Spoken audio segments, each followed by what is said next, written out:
If you go to Google and look at what's happening in the Austin housing market, you get the Austin housing market's dropping. Austin housing market is getting warmer. Reports say that it's getting better. And then you look at complexes behind me like this, which is PSW, and it's closed in foreclosure. So what's really happening in the Austin market? We're gonna go through that in this video today. I'm gonna talk about what sellers are actually going through, what buyers are going through, and what is the actual numbers, boots on the ground, what's happening in the Austin area. Here we go.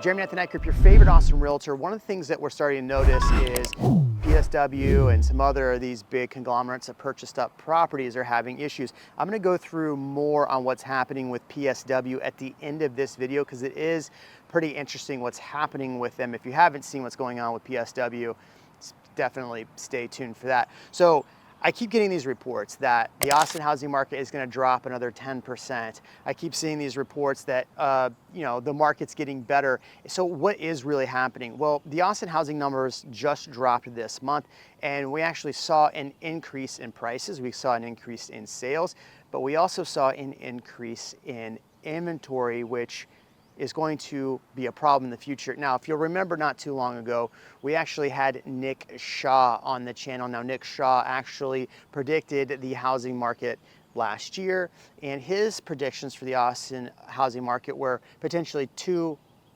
positive or too negative, so 2% positive or negative, and he's still staying to that. Now, we see reports, I get texts and emails from everybody. Let me pull up this article that I just found. So I have this article through Fast Company. It says, is housing overvalued or undervalued? Here's Moody's assessment on 403 housing markets. Now, interesting, they talk about the housing market in the Austin area. They talk about the fact that the Austin market went up almost 61% and it has dropped. So it's been a positive of about 39%. Now, I've seen different reports where the Austin year over year is negative 6.1%. But with the Austin Business Journal that just came out, it actually shows it's positive right here. We'll go over those stats in a minute.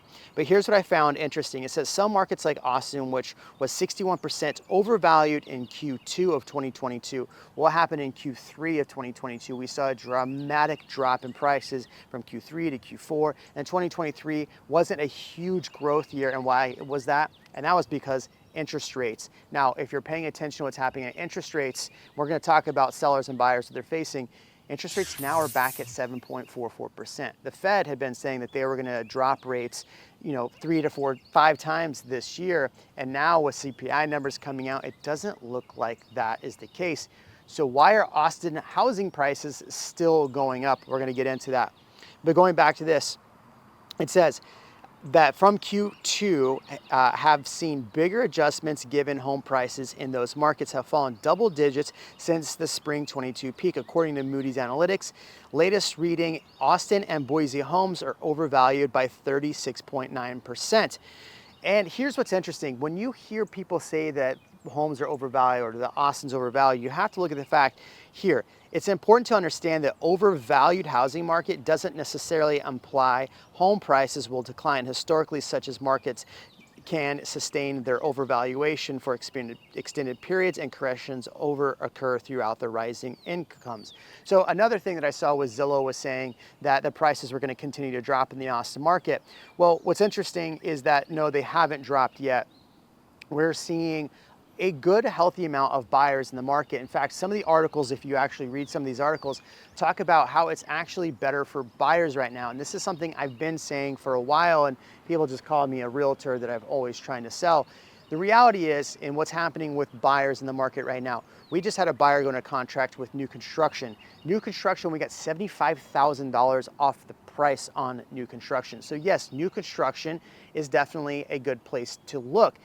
Here's the caveat. New construction inventory in the Austin market is down to about 26 to 27%, depending on what you look at. It had been 30+%.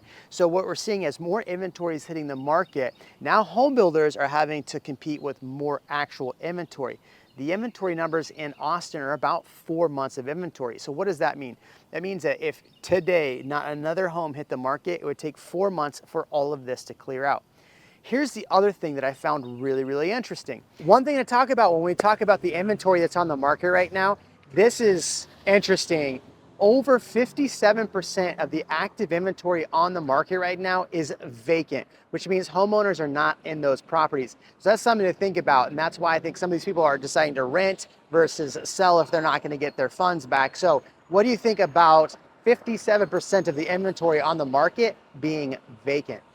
Some of the articles talked about how first-time home buyers are actually winning in this market, in the Austin market. Well, why are first-time home buyers winning in this market? Here's exactly why. Because more homes are listing under that 450 price point. Now, somebody the other day got really upset with me in one of the comments when I said affordable and said under 400 was affordable. I get that under 400 might not be affordable, but that is the new normal. The median price in the Austin area year over year for the MSA was flat around 435, 440. In Austin, it is still way higher than that in the mid 500s. So we have seen prices stabilize in the Austin area. But here's what I found super, super interesting. Of the homes under contract right now, single family homes under contract right now, when I did my due diligence, 50% of the homes under contract in Austin are, guess what, under $450,000. So who is buying in this market? It's first-time home buyers. Sellers that are over that 450 price point are actually seeing a much longer time on the market. Now look, days on market has gone up in the Austin area and it's still gone up, especially with inventory hitting 4 months inventory. Well, what we learned from this though is that sellers that are up over that 500 mark, they are actually seeing their homes sit on the market longer because buyers in that price range, we're coming in and we're offering less. We're getting better deals, especially with interest rates at 7.44%. Now here's what's interesting. So you said, Jeremy, you just said that prices are going up, but some sites are still saying prices are going down. So how could prices actually go down in the Austin market? Well, last year we did see a good spike in prices around this time of the year, which we typically do. But right now we're only up about 2.6% year over year in the Austin, not the MSA Austin. So MSA being the larger part. But these numbers are lagging data. And so that's what's really tough when you see, people. In fact, one of the articles I read actually made mention of Nick Gurley from ReVenture, basically saying that he was wrong because he was calling last year for prices to come down and they haven't come down. They said Nick Gurley is still calling for prices to come down.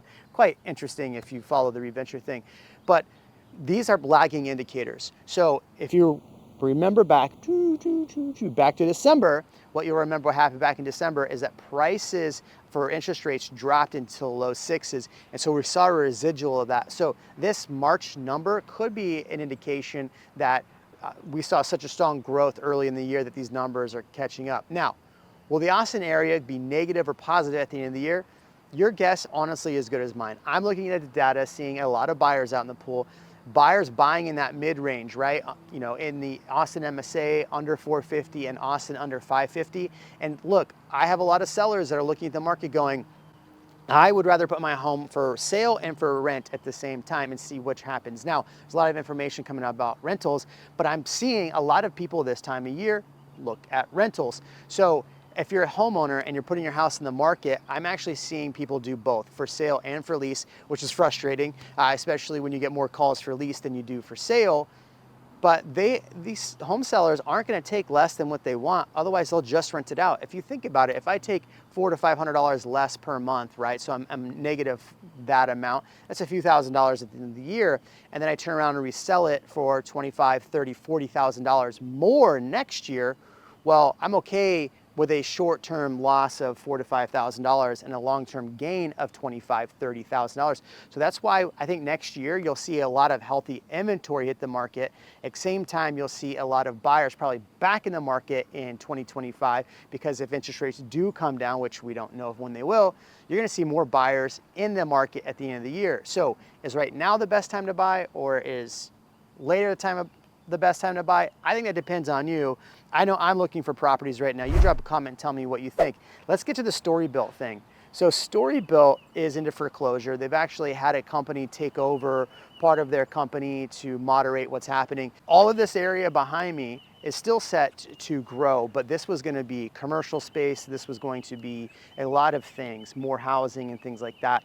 But because of the foreclosure and everything that's happened with Storybuilt, they're not going to do that. In fact, new plans have just come out showing that they are going to still move forward with this project, but they've given up other projects. In fact, right down South First Street, there's a building, which we'll probably show you in a second, that's sitting vacant because they're not moving forward with that project at all anymore as of the moment. So the problem with Storybuilt was, if what I've read from the Austin Business Journal, is they were pre-funding developments that didn't have funding for them. And so they kind of run out of money, and they, you know, fudge the numbers a little bit here and there, so that's why you have a company taking over. So is that going to happen with more developers in the Austin area? Too early to tell, but there is some insecurity with commercial. I'm actually looking at commercial space right now, so if you know of a good one, reach out. Jeremy at the Night Group, your favorite Austin realtor. We'll catch you in the next video.